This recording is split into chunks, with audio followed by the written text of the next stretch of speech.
जय हिंद, वंदे मातरम। आज हम करेंगे रिप्रोडक्शन इन ऑर्गेनिज्म का 15 question. Describe the post fertilisation change in a flower. तो fertilisation is the process of the fusion of the male and female gametes to form a diploid zygote. Male और female जो gametes मिलके एक diploid zygote का निर्माण कर लेते हैं। ठीक है। तो after fertilising zygote divided several times to form an embryo. Embryo का निर्माण कर लेता है वो फर्टिलाइजेशन के बाद। Fertilisation ovule are form a seed, और फर्टिलाइज ओव्यूल सीड का निर्माण कर लेता है। It contains an embryo enclose a protective covering, और एम्ब्रियो के चारों तरफ एक कवरिंग का निर्माण कर लेता है। इसको कहते हैं seed coat. As the seed grow further, other floral part wither and fail off.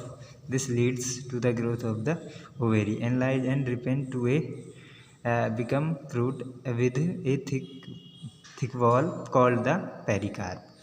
अब इसके चारों तरफ एक जो थिक वॉल बन जाती है उसको बोलते हैं हम पेरिकार्प बोलते हैं। ठीक है। अंडाशय हिंदी में बोलते हैं इसे अंडाशय की भित्ति को फल भित्ति कहते हैं। ठीक है। इसमें दलपुंज बाह्य दलपुंज जो हैं मतलब कैलिक्स एपिकैलिक्स और एंथर, ये जो है निषेचन के बाद के गिर जाते हैं, सूख कर गिर जाते हैं। अगला प्रश्न चलते हैं।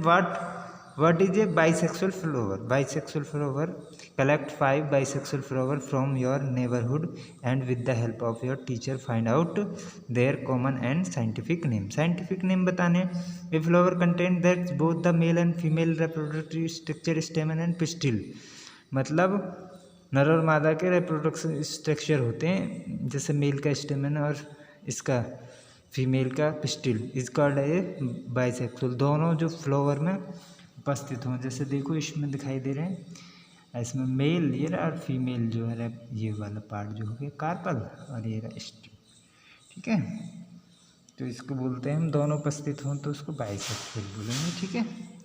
Example of plants bisexual flowers are water lily जैसे Nymphaea, odorata, rose Rosa indica, Hibiscus rosa sinensis hibiscus, mustard Brassica rapa, nigra. नीग्रा कहते हैं काली सरसों को। ठीक है। पिटूनिया, पिटूनिया हाइब्रिडा, या अगले दो एक आध और कर लें। पी पाइसम सेटिवस और रेडिस रेफेनस सेटिवम, इसके नीचे अंडरलाइन करते हैं। और ये जीनस का है, जीनस का कैपिटल लेटर से लिखते हैं और स्पीसीज का स्मॉल लेटर से स्टार्टिंग करते हैं और तिरछे अक्षरों में लिखते हैं, या फिर उनके नीचे अंडरलाइन कर देते हैं। तो 5 उदाहरण दे देते, तो इनमें से आप 5 कर सकते हैं। Examine a few flowers of any cucurbit plant and try to identify the staminate and pistillate flowers do you now and other plant and the means of unisexual flower. मतलब देखो, पिस्टिलेट कहते हैं जो फीमेल फ्लावर्स को कहते हैं, staminate कहते हैं मेल फ्लावर्स को। तो कुकुरबिट प्लांट्स जो होते हैं बियर्स कुर्बिटेसी फैमिली में आते हैं ये, जैसे कि कदुआ। ठीक है। कदुआ, तोरई, लौकी, इस प्रकार के flowers. As 3 flowers either the stamen और pistil. The staminate flower bear bright yellow coloured plant among with stamens that represent the male reproductive stamen. जो स्ट्रक्चर, जो पीला जो पार्ट होता है वो जो मेल स्ट्रक्चर होता है, जिसको स्टेमिनेट कहते हैं, इसीलिए इसे हम कहेंगे स्टेमिनेट। ठीक है। On the other hand the pistillate, मतलब फीमेल जो रिप्रोडक्टिव पार्ट है, पिस्टिलेट बोलेंगे उसको। Flowers bear only the pistil that represent the female reproductive structure. Other example of plant that bear unisexual flowers are corn, papaya और cucumber है। दूसरे जो हैं कॉर्न, मक्का, पपाया और कुकुम्बर भी होते हैं इसमें। ठीक है। अगला प्रश्न, अगला चलते हैं। लास्ट है ये 18वां, लास्ट है इस चैप्टर का। Why the appearing and oviparous animal that a greater risk as compared to the offspring of viviparous animals। इसका मतलब होता है कि मान लें कि किसी भी अन्नप्रजक प्राणी जो अंडा देने वाले हैं और उत्तरजीवी सजीव प्राणियों की तुलना में अधिक जोखिमपूर्ण क्यों होते हैं, व्याख्या करनी है इसकी। तो देखेंगे हम इसमें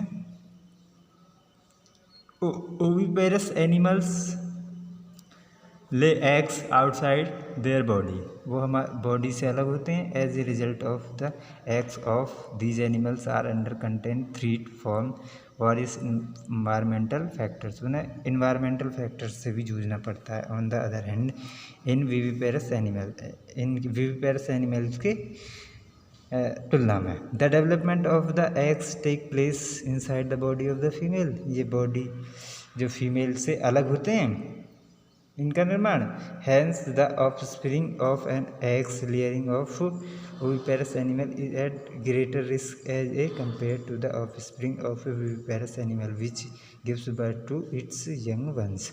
इसका मतलब है कि जो विविपेरस और ओविपेरस का मतलब है कि इनको शत्रुओं से बहुत खतरा होता है अंडों को।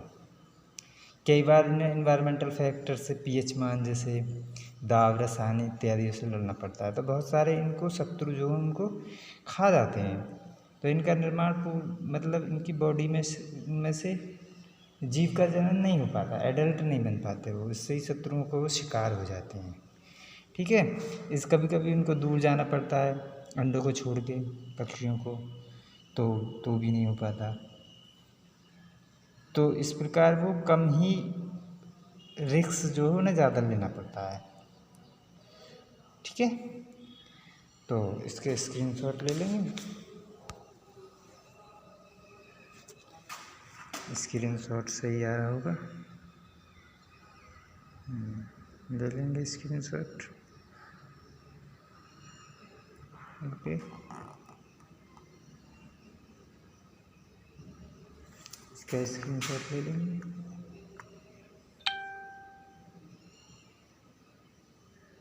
थैंक्स फॉर वॉचिंग, मिलते हैं नेक्स्ट वीडियो में। जय हिंद, वंदे मातरम। आज हम करेंगे रिप्रोडक्शन इन ऑर्गेनिज्म का 15 question. Describe the post fertilisation change in a flower. तो fertilisation is the process of the fusion of the male and female gametes to form a diploid zygote. Male और female जो gametes मिलके एक diploid zygote का निर्माण कर लेते हैं। ठीक है, तो after fertilising zygote divided several times to form an embryo, embryo का निर्माण कर लेता है वो फर्टिलाइजेशन के बाद। Fertilisation ovule are form a seed, और फर्टिलाइज ओव्यूल सीड का निर्माण कर लेता है। It contains an embryo enclose a protective covering, और एम्ब्रियो के चारों तरफ एक कवरिंग का निर्माण कर लेता है, इसको कहते हैं सीड कॉट।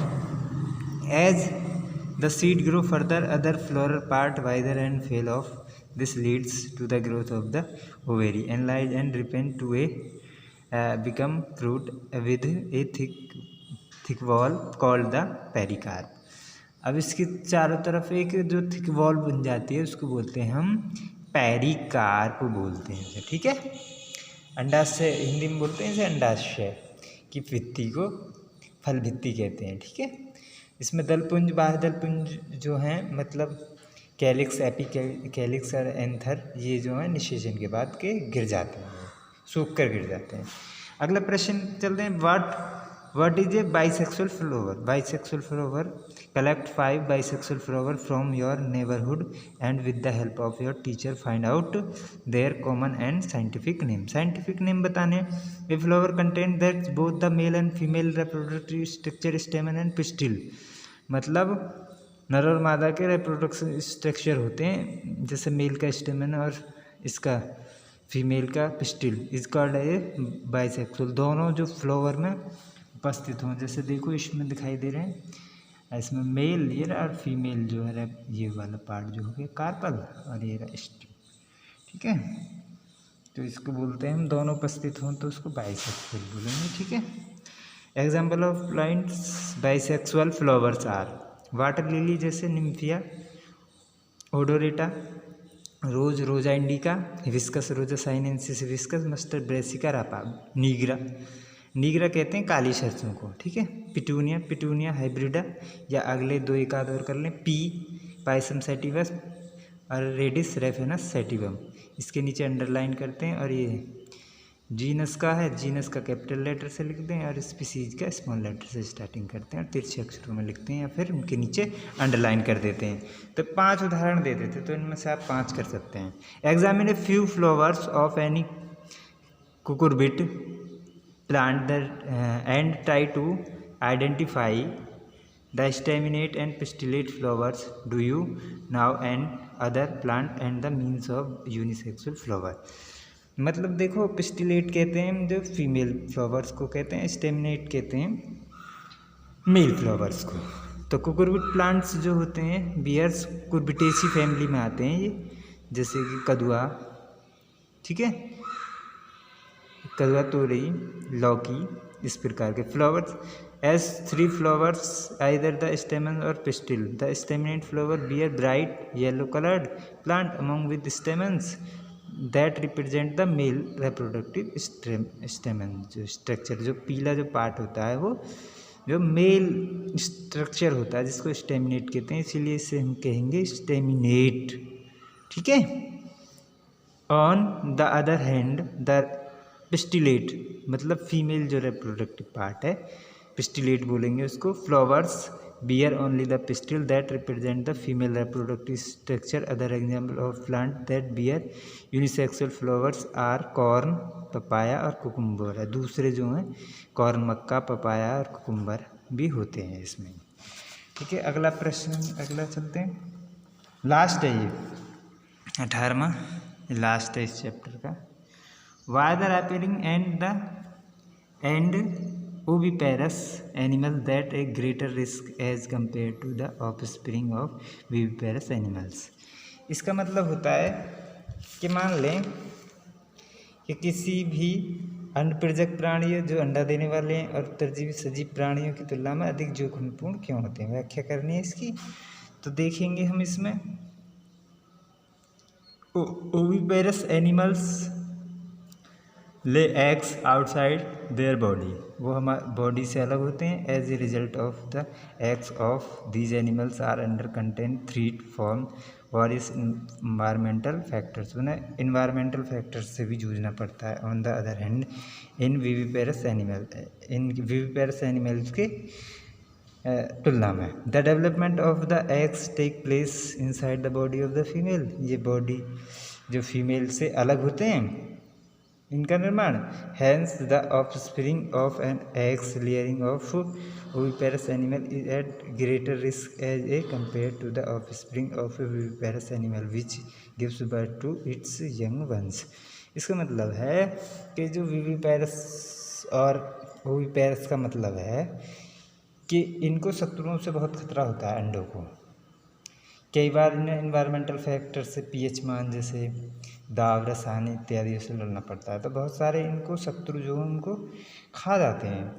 तो इनका निर्माण मतलब इनकी बॉडी में से जीव का जन्म नहीं हो पाता, एडल्ट नहीं बन पाते वो, इससे ही शत्रुओं को वो शिकार हो जाते हैं, ठीक है। इस कभी कभी उनको दूर जाना पड़ता है अंडों को छोड़ के, पक्षियों को, तो भी नहीं हो पाता। तो इस प्रकार वो कम ही रिस्क जो है उन्हें ज़्यादा लेना पड़ता है, ठीक है। तो इसके स्क्रीनशॉट ले लेंगे, स्क्रीनशॉट सही आ रहा होगा, ले लेंगे स्क्रीनशॉट,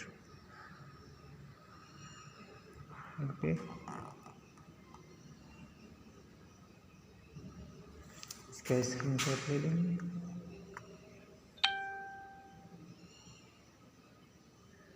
थैंक्स फॉर वॉचिंग, मिलते हैं नेक्स्ट वीडियो में।